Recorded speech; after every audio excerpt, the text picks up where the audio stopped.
আবার আমি একটা নতুন রেসিপি ডালি নিয়ে চলে এসেছি। এখানে আমি একটা আমের পাটিসাপটা করে দেখাবো, আম আর মাওয়ার। নমস্কার, রসনার বাসনাতে আমি সম্পূর্ণ আজকে নতুন ধরনের একটা রেসিপি করে দেখাবো। এই রেসিপিটা আপনারা সম্পূর্ণ দেখবেন। এখানে আমি একটা বড় সাইজের বাটি নিয়ে নিয়েছি, তার মধ্যে আমি 2 কাপের মতন ময়দা নিয়ে নিচ্ছি। এখানে আপনারা যে যেরকম বানাবেন, যতগুলো বানাবেন ততটুকুই ময়দা নেবেন। আমি 2 কাপ ময়দা নিয়েছি, তার মধ্যে আমি সামান্য একটু নুন দিয়ে দিয়েছি। দিয়ে নুনটাকে আমি ভালোভাবে মিশিয়ে দিচ্ছি ময়দার সাথে। তারপর যে কাপটায় আমি ময়দা নিয়েছি সেই কাপেরই 1 কাপ প্রথমে জল ঢেলে দিলাম। দিয়ে এবার এটাকে ভালোভাবে মিশিয়ে দিচ্ছি। এখানে চাইলে আরও টেস্টের জন্য আপনারা এটাকে দুধ দিয়েও মাখতে পারেন। আমি জল দিয়েই সম্পূর্ণ করছি, আরও জল লাগবে, তাই আমি আবার 1 কাপ জল নিয়ে নিয়েছি। নিয়ে অল্প অল্প করে দিচ্ছি, যতটা গাঢ় রাখবো ততটাই জল দেব, বেশি জল দিয়ে পাতলা করে ফেলবো না।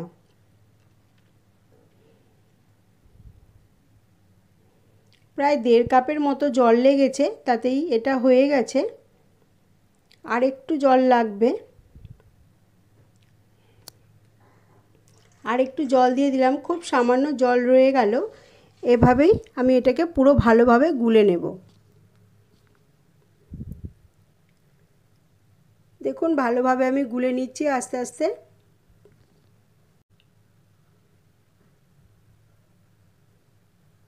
খুব ভালো করে গুলে নিতে হবে যাতে কোনো রকম ডেলা না থেকে যায়। ডেলা থাকলে কিন্তু ভালো হবে না।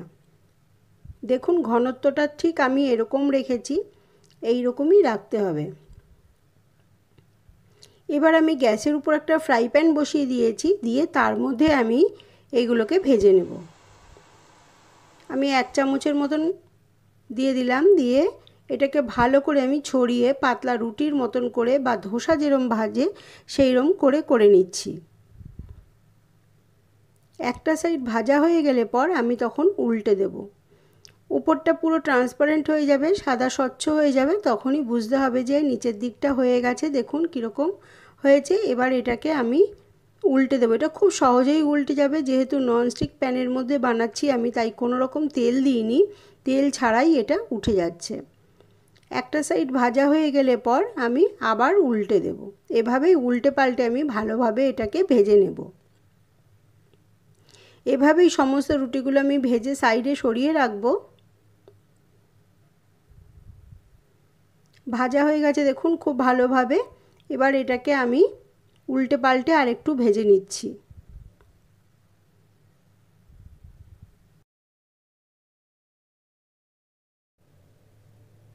খুব ভালো করে উল্টে পাল্টে ভেজে নেব, যাতে কাঁচা না থেকে যায় এবং খেতে ভালো লাগে। তার জন্য একটু ভালোভাবে আমি ভেজে নিচ্ছি উল্টে পাল্টে।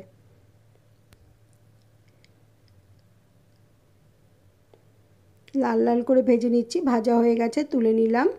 এভাবেই সমস্তগুলো আমি ভেজে তুলে নেব। আবার আরেকটা বানাচ্ছি, আবার আরেকটা গোলা আমি দিয়ে দিলাম। দিয়ে এটাকে আমি ভালোভাবে ছড়িয়ে দেব। যদি রেসিপিটা ভালো লাগে অবশ্যই সাবস্ক্রাইব করে পাশে থাকবেন। যারা এখনও আমার চ্যানেলটিকে সাবস্ক্রাইব করেননি তারা আমার চ্যানেলটিকে সাবস্ক্রাইব করে পাশের বেল আইকনটাকে প্রেস করে দেবেন। যখনই আমি কোনো নতুন ভিডিও দেবো সেগুলো আপনাদের কাছে পৌঁছে যাবে। আর লাইক শেয়ার কমেন্ট করতে ভুলবেন না। কমেন্ট করলে আমার ভুল ত্রুটিগুলি আমি বুঝতে পারবো। আর লাইক শেয়ার করলে আমার রেসিপিগুলো আরও অনেকে দেখতে পাবে। এভাবেই আমি সমস্তগুলো ভেজে নিচ্ছি। একটু লাল লাল করে ভাজি যাতে খেতে ভালো লাগে, তার জন্য আপনাদের কাছে অনুরোধ রইল এই রেসিপিটা অবশ্যই একবার বানিয়ে খেয়ে আমাকে কমেন্ট করে কিন্তু জানাবেন। আমার কাছে আমদই ছিল, আমি আগে দেখিয়েছি, এটা আমার কাছে আছে বানানো আমদইয়ের রেসিপি। এটা আমি কি করলাম, এই মিশ্রণটা দিয়ে দিলাম, আমদইয়ের যে বানিয়েছিলাম সেই আমদইটা আমি দিয়ে দিলাম রুটিটার উপর। ভালোভাবে ছড়িয়ে আমদইটা দিয়ে দিচ্ছি। এটা কিন্তু খেতে অপূর্ব হয়েছিল। একবার এভাবে বানিয়ে খেয়ে আমাকে অবশ্যই কিন্তু কমেন্ট করতে একদম ভুলবেন না। এবার উপর থেকে আমি, আমার কাছে মাওয়া ছিল, সেই মাওয়া দিয়ে দিচ্ছি।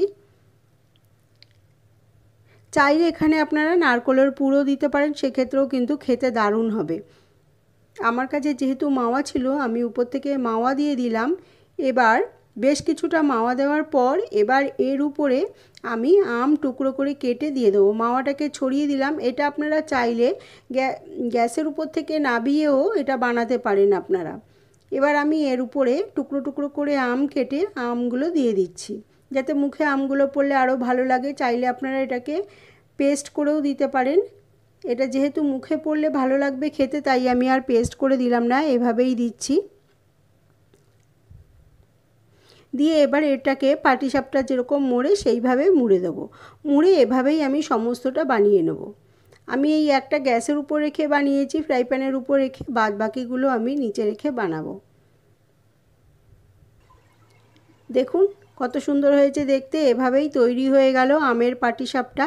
আজকের রেসিপিটা তবে এই পর্যন্তই। সবাই খুব ভালো থাকবেন, সুস্থ থাকবেন। আবার দেখা হবে অন্য কোনো দিন অন্য কোনো নতুন রেসিপির সাথে।